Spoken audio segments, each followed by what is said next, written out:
Pressure point. Nathan Freeman, welcome to the Pressure Point podcast. G'day, boys. Good to be here. Finally got me on. So it's been a long time coming. You're a hard man to get a hold of. I think I got in touch with you probably July or August, and we've finally got you here at the start of November. So Popper fans been in me almost weekly on your behalf, but like I said before, put my hand up. I've been very slack on this front, so. All good, mate. We finally got you. I'm sure it'll be worth it. And just a question from one of our avid listeners, which I'm sure you'll know the bloke that sent this in. He said, "Hey boys, make sure Nate says thank you to Marcus for the great car park spot me and him get for live events in Richmond." Who do you think that's from? The great car park spot. Oh geez, I don't know. You just mentioned him. Popper? Yeah. Oh, yeah. Bloody oh. We love that. Yeah. And, you just at the Jets Richmond car park in Richmond. Yeah. It's thanks for that. Yeah. So you just sent that in to just to let you know about it. That's real. I don't know. Yeah, that's real niche. So you boys are big fans of live events, so I'm sure you've been missing them over the last 6 to 8 months. Mate, I know. I reckon our last gig was December last year. Liam Gallagher. So it's just so long. Actually, I went to see Ziggy Alberts at Australian Open in Feb or January or whatever it was, but with me and Popo, our last one was probably December. So we're well due. Yeah, absolutely, mate. Well, you're more than welcome to keep using that car spot, mate. Just don't forget about it next time. That's for sure. This will be my repayment to you. Appreciate it. All right, mate. Well, let's get stuck into it. We'll get stuck into your footy. That's what we're here for, and we'll wind it right back to your junior footy days, and being a Bayside boy playing down there, and let us know what that experience was like and what it was like coming through the ranks. Yeah, so Bayside boy, I played all my juniors at Dingley Footy Club. So from under 9s to under 15s, 16s, I played at Dingley, and loved it, mate. That's my older brother played down there, so it was only natural, and it's a great club down there. I really enjoyed it, and then I was lucky enough to get a scholarship to Haileybury end of year 9. So spent year 10, 11 and 12 at Haileybury. So school footy sort of took over at the end of under 15s, and from 15s, 16s, 17s, 18s, I played school footy, Sandy Dragons, Vic Metro, and that sort of stuff. So hopefully one day I'll be able to get back down there and play a few games in the red, black and gold. But wait and see. Yeah, beautiful, mate. It's a powerful club, the Dingley Footy Club. They've been very strong for almost a decade now. It's been crazy. So, but then you mentioned your Sandy Dragons days, your Vic Metro days, and then you obviously got drafted. So, tell us the experience with that. Like draft night, what was that like? And did you sort of have an inkling of where you might end up? Like was the Pies always the destination? Just explain us what that night was like. Yeah, so I think sort of before the draft, about a month out from the draft, when at the time the draft was up in the Gold Coast, so they send about 15 odd boys who they think are in the mix to go top 10 to obviously get up on stage, and they make a bit of a night of it. So I was lucky enough to get an invitation to go up there. So me, Mum, Dad, Mitchell and Marcus, my two brothers, we flew up there on the day, and they put us up in a hotel, and it was good. And then so my manager, Paul Connors, we sort of had an inkling where we were going to go. I think it was either going to be between Melbourne at 9 and Collingwood at 10. So I sort of had a good idea where I was going to go, but you don't really know what's going to. So I think Brisbane Lions had a bit of interest, and they were earlier, and then Melbourne, and then Collingwood. So I knew I was going to stay in Victoria. Was quite likely. So just on the draft night, and then when the Melbourne called out Christian Salem at 9, I sort of knew I was going to go at 10. So mate, like emotional day. Like it it was awesome. It's just sort of a culmination of your whole juniors career and what you've sort of wanted for, since you kicked your first footy. So it was amazing. And after the night, so Matt Scharenberg got drafted at pick 6 as well. And then so our family and their family and the Collingwood recruiters and Bucks and all those, anyone that was connected to Collingwood up there, we all went out for a big feed and a big dinner. So it was good. And it's just a bit of a relief and a bit of a bit of satisfaction for my junior career. And then also just excited to get started, mate. Like it was, head down, bum up. I think we started training about 3 days later. Was day one. So it all happened pretty quickly, but loved it.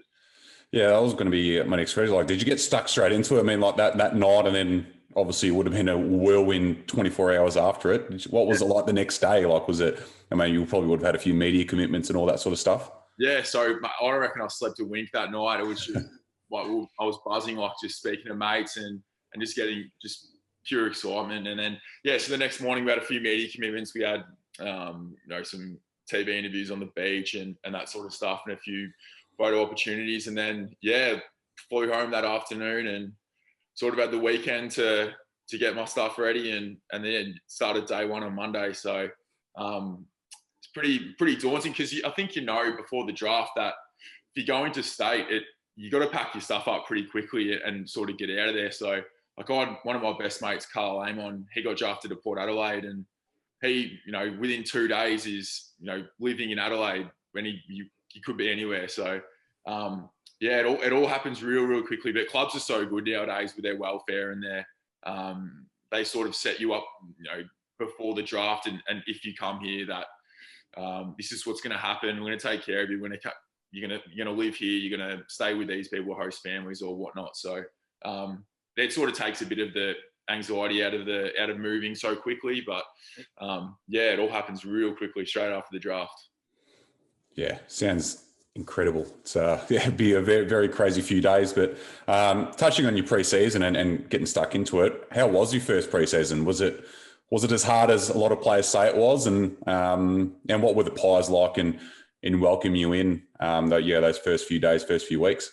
Yeah, so preseason, I think for the first couple of months of preseason, pretty much all you do is just train, sleep, and eat because you're just so buggered from, such a shock to the system, just going from, training from juniors and stuff to being in a full-time environment, training with, you're 18, but you're training with blokes who are, 30 and 25, and it's just a whole different environment. So my first preseason was, it was good. Like I didn't have, I think the thing is, like I never had any issues, in my first preseason or any injury issues. So, I loved it and I just sort of soaked it up. And, like at the time, I think the Pies were in a bit of a transition phase as well. I think, so Bucks was sort of just coming into his first few years of coaching. And I think, the year before I got there, I think Heath Shaw left and Daisy Thomas left. And we still had the, Swannies and the Cloakies and stuff like that. But I think it was a bit of a changing, a transition period for the Pies at the time from new coaches and getting some new personnel and new players. So, loved it, mate. And then, leading up to the NAB Cup game, my first preseason. Yeah, love it, mate. Yeah, it sounds crazy. Sounds amazing. Who at Collingwood sort of took you under their wing when you, in those first few months? Like, was there anyone that you were super close with? From the get go.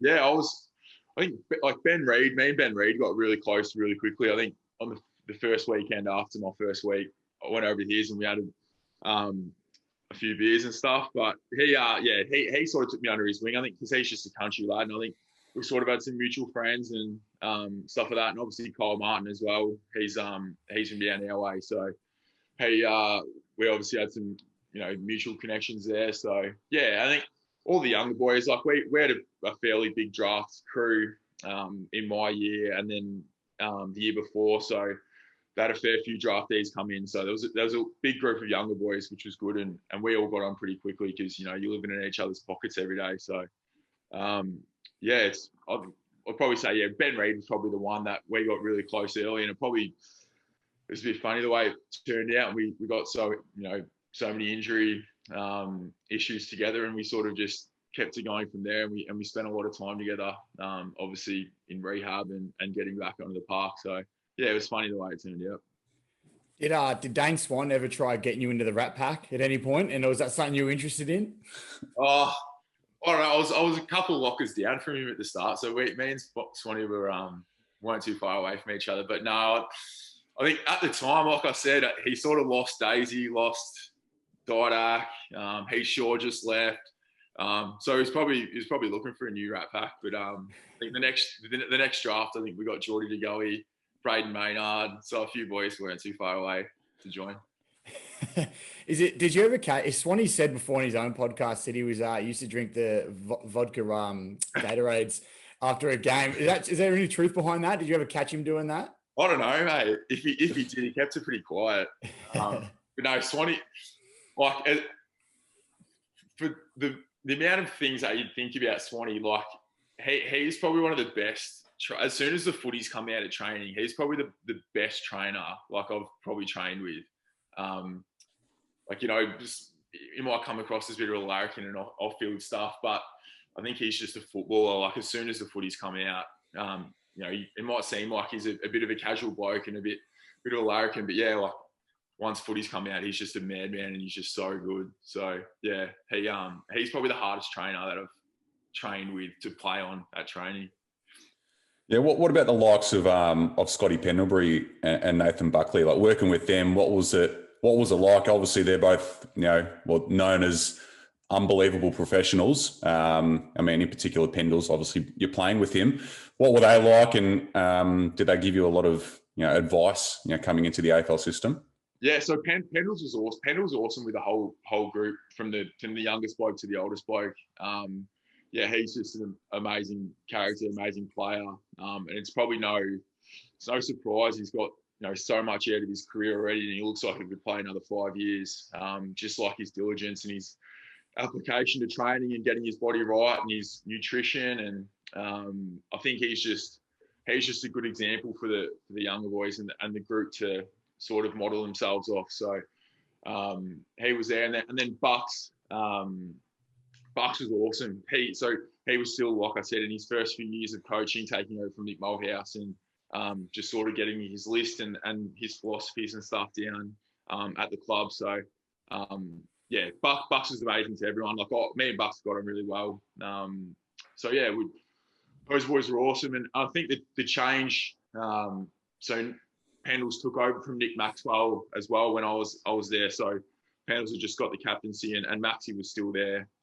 Nick Maxwell was amazing as well to the younger boys. He's just an incredible person, and I think he still works with. I think he was working with Melbourne Storm. I think he might have just finished, but working with Melbourne Storm, working with Collingwood, just in leadership and culture spaces and stuff. Just because that was his sort of one wood. He's just amazing captain, amazing person. Yeah, their leadership would have definitely put you on the right path from an early start. But it's obviously no secret you did have some battles with injuries and whatnot. Might be a silly question, but how frustrating was it, dealing with those, just trying to give yourself a good crack at it? And how did you keep yourself motivated, despite constantly you're having those injuries to deal with? Yeah, so it's obviously no secret that I was injured quite a bit, but how did I deal with it? I don't know. Like it was a funny one because I'd never had a soft tissue injury before my first one at the Pies.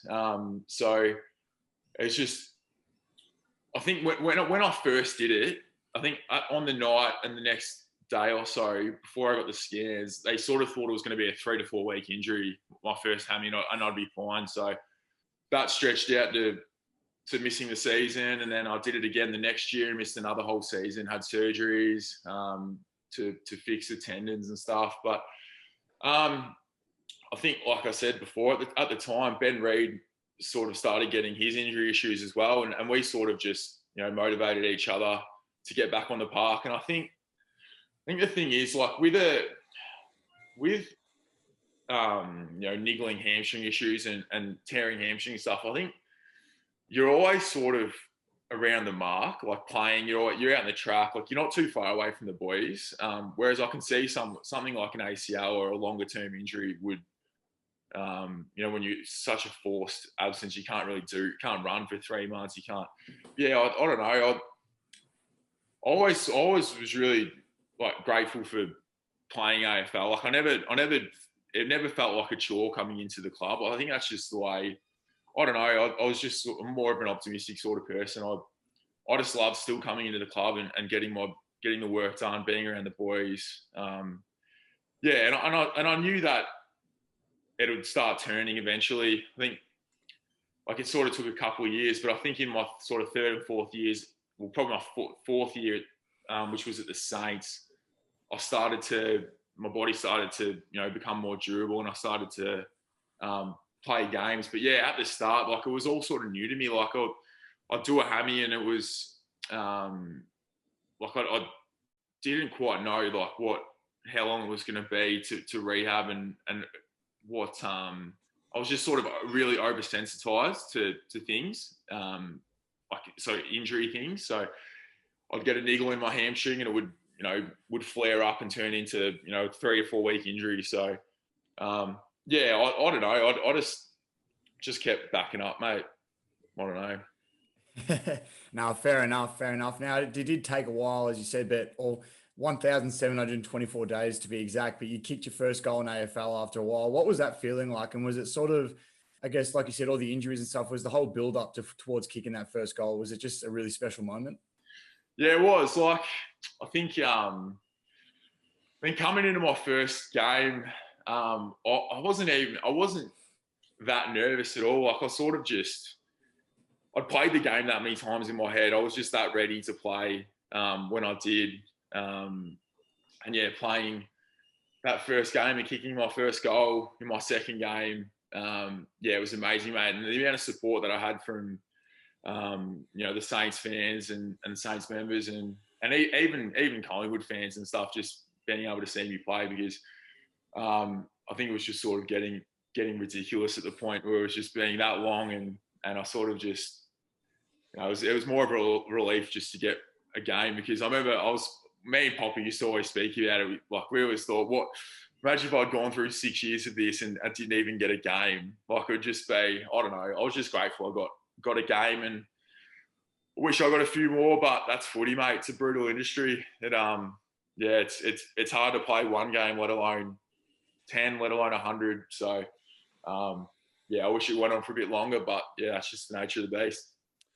Yeah, absolutely, mate. Well, let's rewind a little bit and go back to the time where you did move on from Collingwood to the Saints. What was that whole trade experience like? Because there was a lot of talk about it at the time, and a lot of discussion around the value and all that sort of stuff. So, what was all that whole experience like? Because I can imagine it would have been pretty stressful.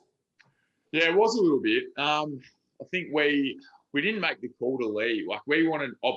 Initially, I wanted to stay, but I think just the security and the chance to have the longest career possible, and fresh eyes, and I think after 2 years of being chronically injured, surgeries, I sort of needed a fresh set of eyes and just some security to be able to get back to playing my normal footy. So. At the time, like we didn't make the call to leave till after the season. I didn't speak to anyone before after the season, and then, Paul we sort of got on the front foot to, meet some other clubs, and I think the Saints, as being growing up a Saints supporter, that didn't have too much influence in my decision. It was more just I was really impressed with their physio staff and their, the way that the list was heading and the way the club was being run. And I was a Bayside boy as well. And obviously the Saints being based in Bayside, it sort of made sense as well. Less time spent in the car. And I could just sort of, took a bit of the stress out of playing footy, and I just needed a fresh start. So, at the time of the trade period, I was actually overseas. I was visiting a mate in London.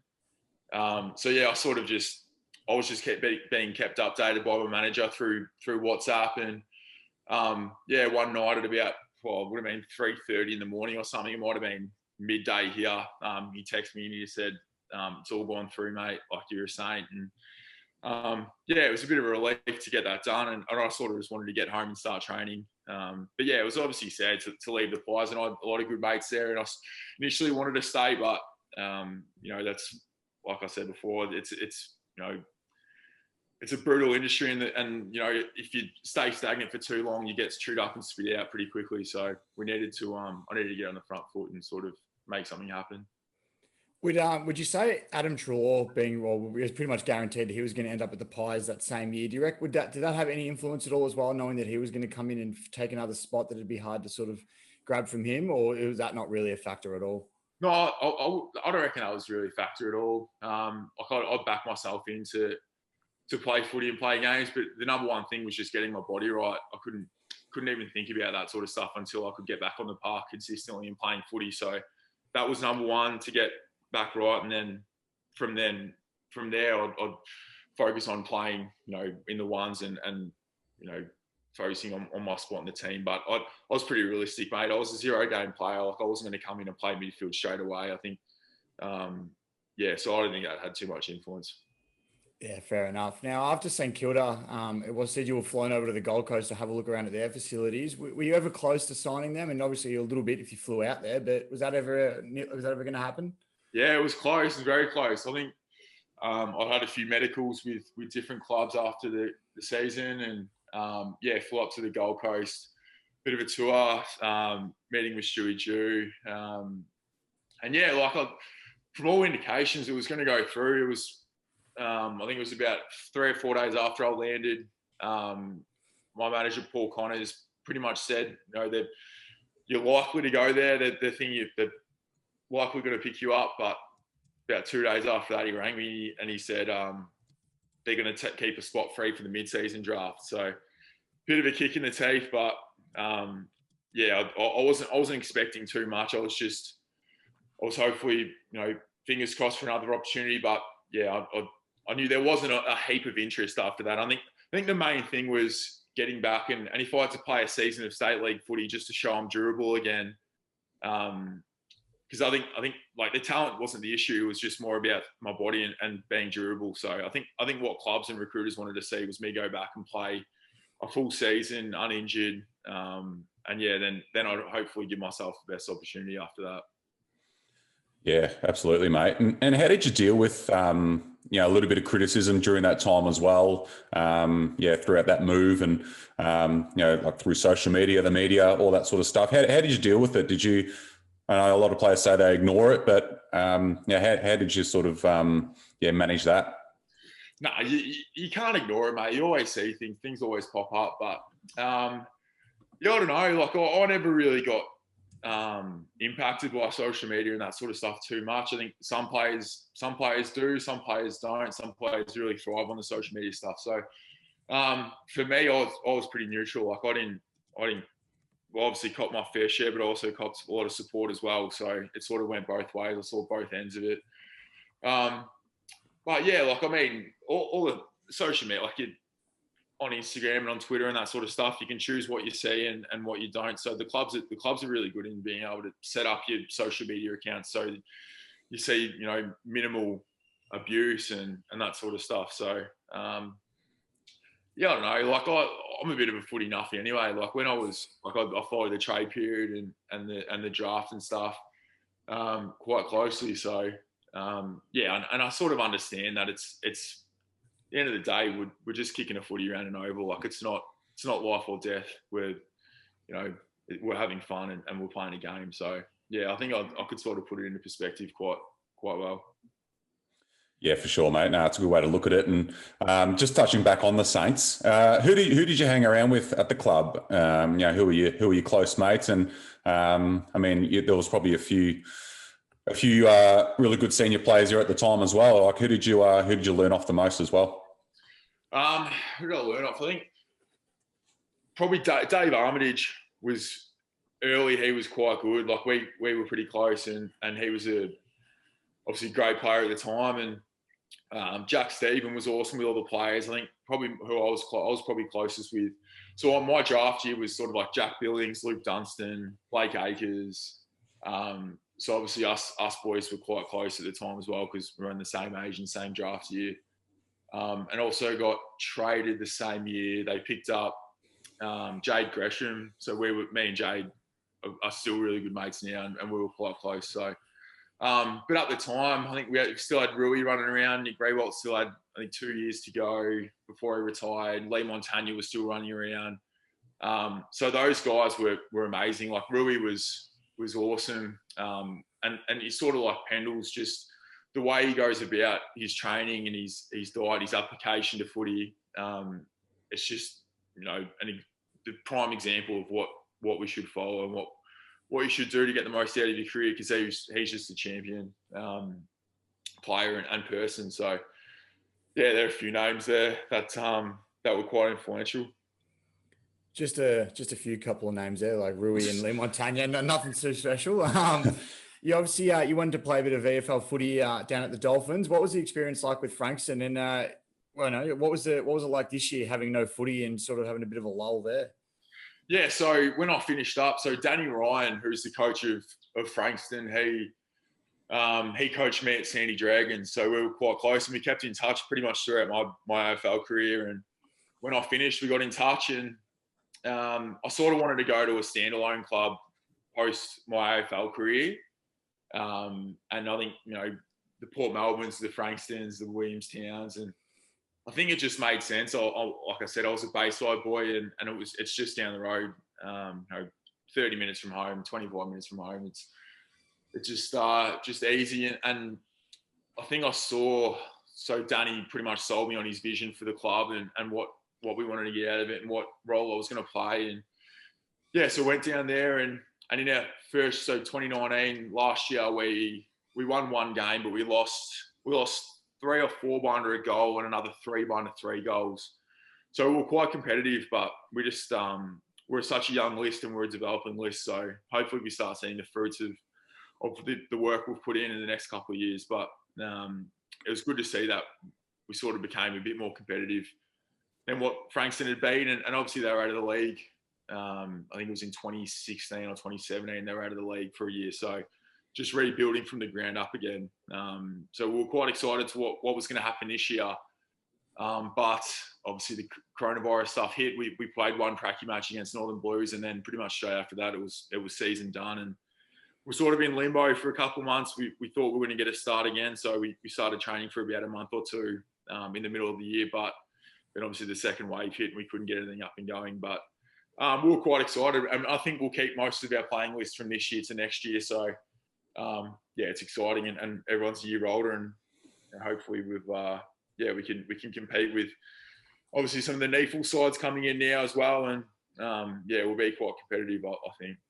Have you been doing much training and all that? Like, have you been given programs to follow, or is it just sort of do your own thing now, like on a regular off season?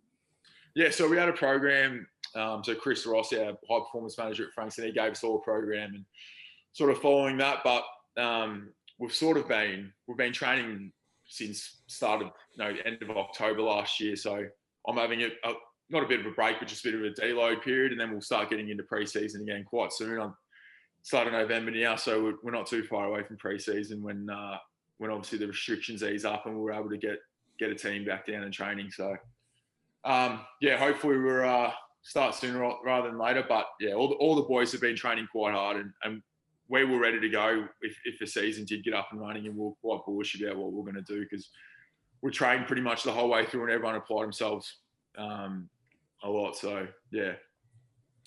Yeah, love it, mate. Yeah, you now work with Paul Connors and his management company. How are you enjoying that, and what exactly are you doing with them? Is that like the area that you sort of want to get into, for later in life or over the next few years? Yeah, so like you touched on, I work at Connors Sports Management now.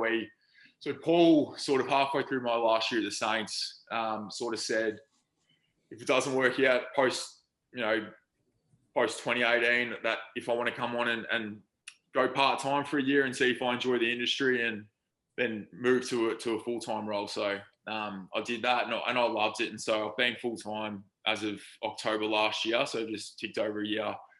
Obviously been working from home most of this year, but been loving it, mate. And I work mostly with the under 18, so talent ID, recruitment, mentoring, so first year boys, under 18 boys, that sort of stuff. And then obviously I'll move to hopefully getting my accreditation and being able to, do the fun stuff. So yeah, it's been quite good, mate.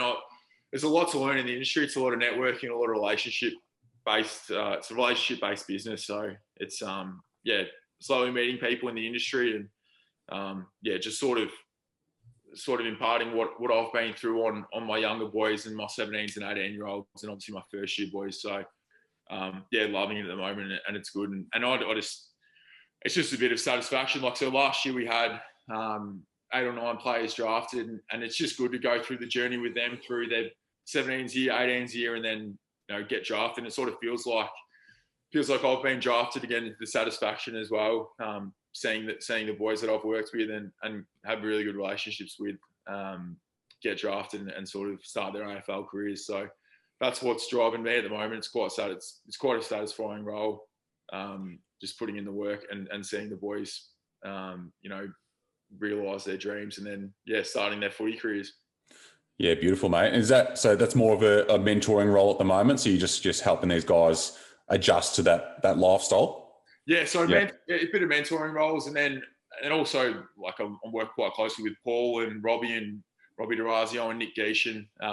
Just sort of, I pretty much just sit in their pockets in meetings and just meet people and learn about the industry and do contracts and just be in all those discussions and stuff and quite fast track learning through what the industry entails. And I think I'm a bit of a people person as well, and that's what's required in the industry. So loving it at the moment and can't wait for what the next sort of 5 years looks like.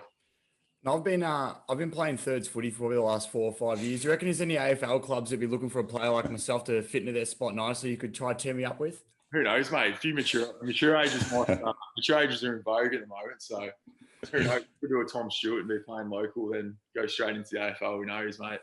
That's the dream, mate. Keep it alive. If you need a manager, you know who to call. That's exactly right. Perfect, mate. So what's the plan now for Nathan Freeman? Over the next few years. So you spoke about the Dolphins. You'll be playing there next year, and obviously looking to get into player management over the next few years as well. So is that the plan going forward now? Yeah, that's the plan. So we've wait and see, and it sort of just evolves with work and with footy, and wait and see. I'm only 25 still, so still quite young. So I've got quite a bit ahead of me, which is exciting, and I'm quite settled in footy and work now. So just really excited to get stuck back into it when all this coronavirus stuff blows over and we can actually go out and live quite normally. Yeah, absolutely, mate. You've hit the nail on the head there. Well, that's all we've got time for today, mate. It's been great. It's been an absolute pleasure to have you on. And as we said at the start, it's been a long time coming, and it's definitely been worth it. So we both really appreciate you coming on, mate. No worries. Thanks for having me, boys. Cheers, Nate.